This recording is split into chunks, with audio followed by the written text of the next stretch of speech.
What's up, good people? Mark Holmes here, and as always, I want to say thank you all for watching, commenting, subscribing, and being part of the Joe Boo Sports Report. Without you guys, as well as you ladies, you know that this literally does not work. I live for football season. I love football season. I can't believe it's already week number 3. And what a difference a week makes, because this time last week, we were killing the Joneses for the moves that they made in the offseason. We said that they didn't care about winning, and we should have gotten some of the big name free agents, and that we're going to suck. We had lost our quarterback. We had Cooper Rush, and Cooper Rush was ass, and people had wanted to get rid of Cooper Rush in the at the end of training camp. It said Will Greer should be the guy, and Mike McCarthy. Rumors were going through that Sean Payton was going to be coming to Dallas, and the whole world was a miss. We win a game, and things look differently. Here's the thing. Here's an interesting side note here. The NFL is truly a week-to-week league, because from one week to the next, you don't know what team is going to show up, and that is the God's honest truth. Last year, the Philadelphia Eagles' best game of the season, biggest win, was against New Orleans. They went in there, they kicked New Orleans' ass. Then the next week, they go to New York, and I think they lost 14-9, something like that. Truly. Kansas City looked great week 1. Week 2, they got the win, but they were lucky to get the win. You know what I'm saying? You think about last year, week number 4, we were playing the Carolina Panthers that everybody was talking great about. They were 3-0, undefeated. And everybody was talking about how great the move was to get Sam Darnold. We go in there, we beat them, and then the rest of their season went downhill. So understand that it's still a little early to figure out what teams are what.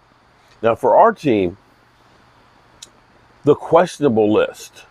Surprisingly, Micah Parsons is on the questionable list. Questionable because of the cold he has. They say it's not COVID, it's a cold, and they're pretty sure that he is going to play. Dalton Schultz practice limited. He is questionable to play, so he might still play. We just don't know. Michael Gallop is questionable. He practiced fully this week, and we'll see if he is actually going to play or not. And we have Quentin Bohannon, who's a little nicked up, who is also questionable to play. I think that all 4 of them will play. I mean, it's Monday Night Football. It's a national stage. That's where you want to get in there and shine. I hope Dalton Schultz's knee is not that bad. If it ends up being that it's better to rest it a week, by all means, I hope they do. For the Giants, they're going to be short, it looks like, 2 of their receivers. Kadarius Toney, who lit us up last year. Kadarius Toney had like 7 catches for like 129 or 139 yards, something ridiculous like that. And actually, after that game, he didn't do much the rest of the season. But it looks like with his hamstring, he's not going to go. Wynn Robinson, he's also questionable as well. And so you start looking at that. I guess Galladay is going to have to finally try and play and earn some of that money. Yeah, Galladay. Yeah, that guy. Or Devarius Slayton, who can't seem to get on the field either. They're going to be relying on those guys. For the Cowboys, here's the thing. Here is the easiest thing, or not easiest. If you can shut down Barkley, this game's over. Barkley the first week looked like what everything was promised about Barkley. Barkley looked great that first game. He's averaging 6.1 yards a carry through these first 2 games. That is the Giants' whole offense. And the Giants ain't raising no hell. They averaged 3.7 yards per play last week. How the hell they score in one of that game, I don't know. That's just the craziest. 3.7 for play, not running play, per play. So not having those receivers, I don't know that it makes a difference because Daniel Jones is not doing a whole hell of a lot. Quite frankly, I might say that Cooper Rush, I trust him more than I do Daniel Jones, Danny Dollar Store. Danny, brother, can I spare a dime? And if the Cowboys somehow find a way to win, we're still the underdog. If the Cowboys find a way to win this game, this goes a long way because then all of a sudden we're kind of playing with house money. And this is where I don't want to get ahead of myself, but as I look at things right now, we're at our weakest point. Weakest point because we're just getting back Michael Gallop. We didn't play the first 2 games with him. We're without Dak Prescott. You've got a rookie starting at tackle who's only got 2 games. You got Fournick, who's been starting at guard, last week and this week, who this is only a second start.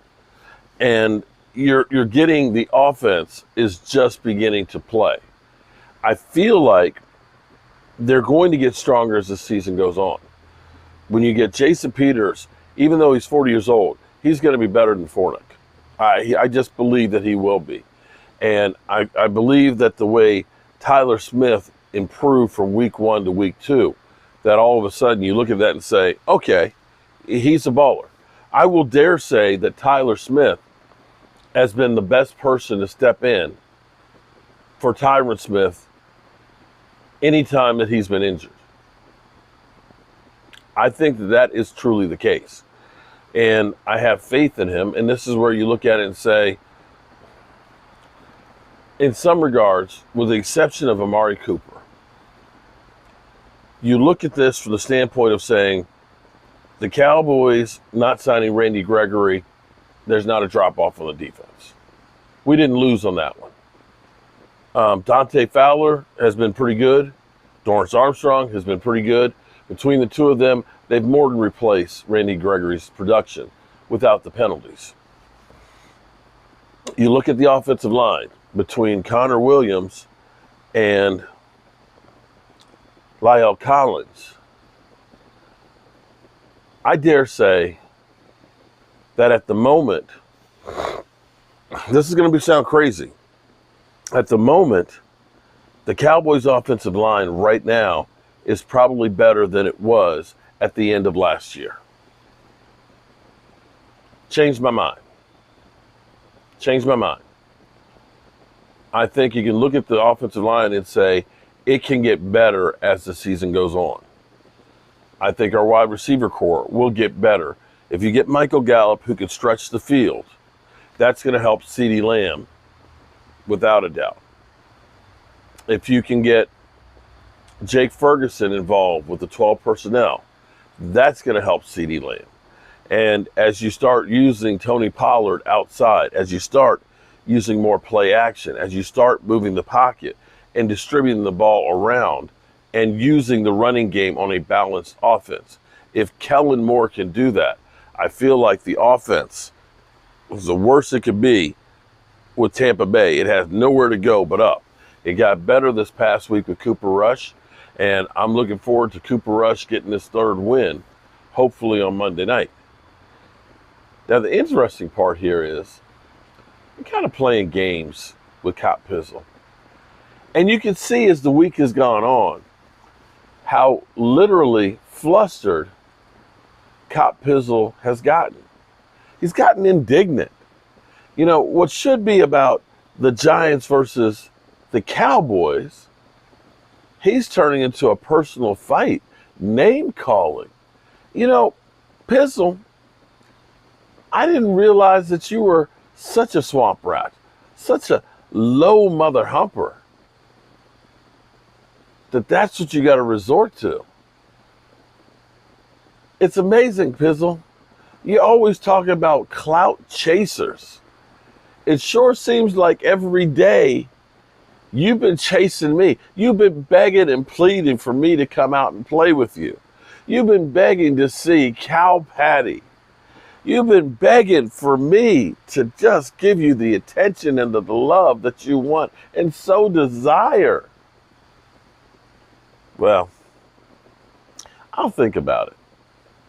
But you're not going to draw me out on a fight. I'm old. I've been around. I'll come around when I'm ready to come around. Pizzle. Biblical. Boy, don't use the Lord's name in vain, son. All right, good people. I am going to go in here and relax a little bit. I've already got the cushions out for tomorrow. I got the heater out here for the Monday night game because it's a little chilly out. And I'm ready for the games. We'll be here live streaming tomorrow. It's definitely with the Washington Commanders versus the Eagles. And I'm hoping that what happened after New Orleans happens in Washington for the Eagles tomorrow. Yeah.